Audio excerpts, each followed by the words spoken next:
Hammaga assalomu alaykum. Mana bugun ustaxonamiz yoniga turadigan bir yaqin akamiz mashinasi qullanib qolibdi. Hozir shuni ochishga keldik. Hozir ochib bo'lib kirishdan. Shotring qancha qilgan? Shuni. Mana hozir ukamiz nasib eshigimizni ochishga harakat qilyapti inshaalloh.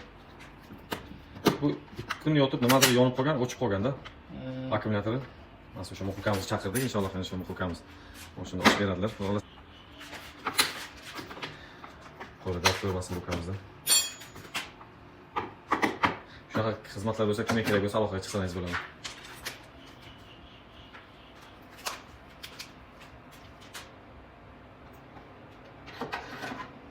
Ustamiz boshladi.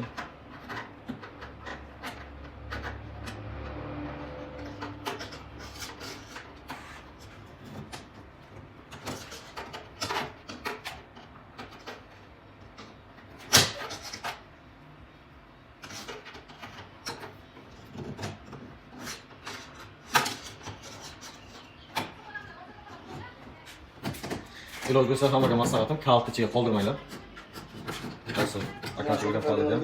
Shunaqa muammolar ko'payadi. Ilojda kalt qo'yish kerak. Mejigarga ishonch yo'q. Mana birodarlar, muhokamizni ishga olishdi. Marhamat, ichidagi pullarni olishga xush kelibsiz. Mana azar. Zaman endi akkumulyatorni yechib ustaxonaga boring. Eshigini ham ochdik. Uni qullanib qolgan sababi kalti burasagan. Zamoga yonmayapti, starter ham qo'yishmayapti. Zamoga ochiq qolib ketgan ekan, akkumulyator o'libdi.